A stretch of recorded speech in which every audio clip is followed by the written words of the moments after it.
ওড়িশার বালাসোরে পৌঁছে 2 রাত 3 দিনের একটা ছোট্ট সফরে আপনারা কি দেখবেন, কোথায় হোটেলে থাকবেন, থাকা ও খাওয়া নিয়ে জনপ্রতি কত খরচ হতে পারে তার সমস্ত বিবরণ এই ভিডিওতে দেওয়া আছে। স্কিপ না করে পুরোটা দেখলে সব তথ্য পেয়ে যাবেন। আর ভিডিওটি ভালো লাগলে অবশ্যই এটিকে লাইক করবেন, কমেন্ট করবেন, শেয়ার করবেন। আর আমাদের চ্যানেলে নতুন হলে চ্যানেলটিকে সাবস্ক্রাইব করে আমাদের পাশে থাকবেন।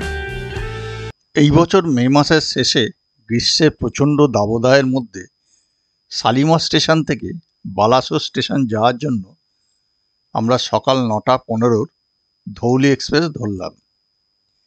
বালাসোর স্টেশন পৌঁছানোর জন্য অন্যান্য যে ট্রেনগুলি আছে তা স্ক্রিনে দেয়া থাকলো। 3.25 ঘন্টার মধ্যে আমরা বালাসোর স্টেশন পৌঁছে গেলাম। টোটাল 232 কিলোমিটার পথ শালিমার থেকে আমরা অতিক্রম করে বালেশ্বর এলাম। ট্রেন আসার কথা ছিল 12:46-এ, ঢুকেছে 1:10, টোটাল 26 মিনিট লেট। স্টেশন চত্বরেই রয়েছে অটো, প্রাইভেট কার। আপনারা এখান থেকে অটো, প্রাইভেট কার ভাড়া করে চলে যেতে পারেন পঞ্চলিঙ্গেশ্বর। দূরত্ব 30 কিলোমিটার ও সময় লাগে 1 ঘন্টা। 5 সিটার এসি গাড়িতে যেতে ভাড়া পড়ল 1050 টাকা। বালাসোর থেকে যারা ঘুরতে চান তারা বালাসোর স্টেশন চত্বরে হোটেলও পেয়ে যেতে পারেন। শালিমার থেকে বালাসোর অবধি ট্রেন জার্নির ভিডিও ওপরের আই বাটনে দেওয়া থাকলো। পঞ্চলিঙ্গেশ্বর যাওয়ার রাস্তা বেশ মনোরম। কিছুটা যাওয়ার পরেই চোখে পড়ে নীলগিরি পর্বত। পঞ্চলিঙ্গেশ্বরে পাহাড়ের পাদদেশে মন্দিরের পার্কিং এরিয়ার কাছে কয়েকটি হোটেলের বিবরণ দেয়া থাকলো। পঞ্চলিঙ্গেশ্বর পৌঁছে আপনারা মন্দির দর্শন করে নিতে পারেন। মন্দির খোলা থাকে সকাল 7টা থেকে সন্ধ্যে 6টা পর্যন্ত। যদিও প্রচণ্ড বৃষ্টির কারণে আমাদের পঞ্চলিঙ্গেশ্বর পৌঁছানোর পর মন্দির দর্শন হয়নি। আমরা পরের দিন সকালে মন্দির দর্শন করেছিলাম। পঞ্চলিঙ্গেশ্বরে পৌঁছে আমরা উঠেছিলাম কেআর রিসোর্ট অ্যান্ড রেস্টুরেন্টে, যেটা আগে ওটিডিসি পান্থনিবাস ছিল। এখানে দুপুরে খেয়েছিলাম। এখানে জনপ্রতি থালি পড়েছিল 120 টাকা করে। রাতের আহার করেছিলাম একটু এগিয়ে হোটেল গুরুশক্তিতে। এখানে রাতের আহারের খরচ পড়ল ভেজ থালি 90 টাকা করে, আর চিকেন এক্সট্রা 6 পিস 150 টাকা করে। পঞ্চলিঙ্গেশ্বরের হোটেল নিয়ে ডেডিকেটেড ভিডিও ওপরের আই বাটনে দেয়া থাকলো। দ্বিতীয় দিন ভোরবেলা আমাদের গাড়ি বলা ছিল। গাড়িতে করে প্রথমে গেলাম বিশ্বেশ্বর পাহাড়।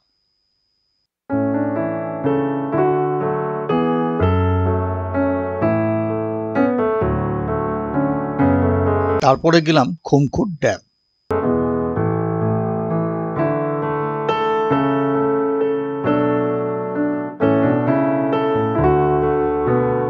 এরপরে গুরুশক্তি হোটেলে ব্রেকফাস্ট সেরে গেলাম পঞ্চলিঙ্গেশ্বর মন্দির দর্শন করতে।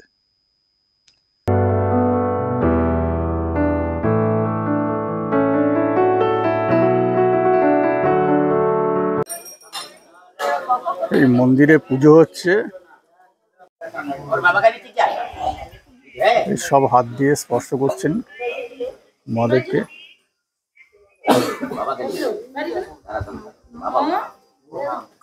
এখন জলটা বন্ধ আছে।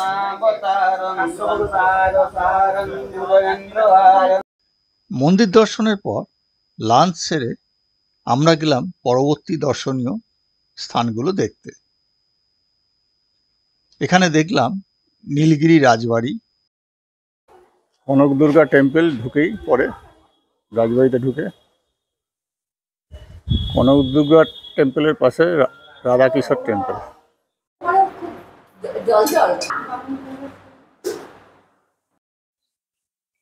নীলগিরি পাহাড়ের পাশেই নীলগিরি রাজবাড়ি। নীলগিরি জগন্নাথ মন্দির, যেটা নীলগিরির রাজারা প্রতিষ্ঠা করেছিলেন। চলে এলাম জগন্নাথ মন্দির দর্শন করে ব্লু লেকের কাছে। সত্যিকারেরই জলের কালারটা পুরো নীল, পুরো জলের কালার পুরো নীল।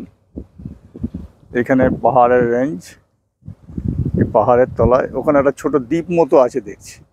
একটু ছবিটাকে জুম করছি, এখানে একটা ছোট দ্বীপ মতো আছে। দ্বীপ ঠিক বলবো না, মাঝখানে একটা প্রস্তরখণ্ড লেকের মধ্যিখানে। চলে এলাম আমরা ইমামি জগন্নাথ টেম্পল। হচ্ছে জগন্নাথ মন্দিরের ঢোকবার গেট, ইমামি জগন্নাথ মন্দির। গেট দিয়ে ঢুকেই চোখে পড়ে চন্দন পুষ্করিণী। সেই ইমামি জগন্নাথ মন্দির সকাল 5:30টায় খোলে, দুপুর 12:30টায় বন্ধ হয়, তারপর আবার বিকেল 4টায় খুলে রাত 8:45-এ বন্ধ হয়ে যায়। ইমামি জগন্নাথ মন্দির দর্শন করে আমরা চলে এলাম ক্ষীরচোরা গোপীনাথ টেম্পল।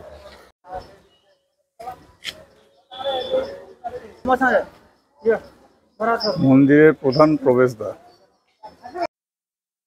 এটা মন্দিরের একটা নাট মন্দির, আর সামনে ক্ষীরচোরা গোপীনাথ টেম্পল। এটা খোলা থেকে সকালবেলা 5টা থেকে 12:30, আর 4:30 থেকে 8:30। পঞ্চলিঙ্গেশ্বরের 7টি দর্শনীয় স্থানের ওপর একটি ডেডিকেটেড ভিডিও করা আছে, ওপরের আই বাটনে লিঙ্ক দেওয়া থাকলো, আপনারা দেখে নিতে পারেন। এরপরে বিকালবেলা আপনারা যেতে পারেন দুবলাগাড়ি সি বিচ, বাগদা সি বিচ বা চাঁদিপুর। আমরা গিয়েছিলাম চাঁদিপুর, ওখানে নাইট স্টে করেছিলাম। চাঁদিপুরে অনেক হোটেল আছে। আমরা উঠেছিলাম সি বিচের কাছে হোটেল গোল্ডেন প্লাজাতে। এসি রুম ভাড়া পড়েছিল 1200 টাকা। ভোরবেলা চাঁদিপুর সি বিচে বেশ কিছুক্ষণ সময় কাটিয়েছিলাম। চাঁদিপুরে খাওয়ার খরচ পড়েছিল রাত্রিবেলা 200 টাকা ও পরের দিন লাঞ্চ 110 টাকা জনপ্রতি। আমরা লাঞ্চ সেরে চাঁদিপুরের দর্শনীয় স্থান দেখে নিয়েছিলাম। আমরা প্রথমে গেলাম রাধাকৃষ্ণ মন্দির, তারপরে গেলাম বুড়িবালাম নদীর তীরে। এর সামান্য দূরত্বে গেলাম চাঁদিপুর ফিশিং হারবারে। শেষে গাড়ি আমাদের নামিয়ে দিল বালাসোর স্টেশনে। চাঁদিপুর ভ্রমণের ওপর একটি ডেডিকেটেড ভিডিও করা আছে, যার লিঙ্ক ওপরের আই বাটনে দেওয়া থাকলো। Panchalingeshwar site seeing, Chandipur site seeing সব মিলিয়ে গাড়ি ভাড়া পড়েছিল 3800 টাকা। আমরা 9 জন ছিলাম, তাই জনপ্রতি গাড়ি ভাড়া পড়ল 423 টাকা করে। 2 রাত 3 দিনের বালাসোর ভ্রমণে জনপ্রতি খরচ হতে পারে 2800 টাকার মতো, যার মধ্যে প্রতিদিনের ব্রেকফাস্ট, লাঞ্চ, ডিনার, ট্রেনের টিকিট ও গাড়ি ভাড়া খরচ ধরা আছে। ভিডিওটি ভালো লাগলে অবশ্যই আমাদের চ্যানেলটিকে সাবস্ক্রাইব করবেন, আর যারা আমাদের চ্যানেলটিকে অলরেডি সাবস্ক্রাইব করেছেন তাদের প্রত্যেককে অসংখ্য ধন্যবাদ জানাই আমাদের চ্যানেলের পক্ষ থেকে আমাদের পাশে থেকে উৎসাহ দেওয়ার জন্য। ভালো থাকবেন, পরের ভিডিও আবার দেখা হবে।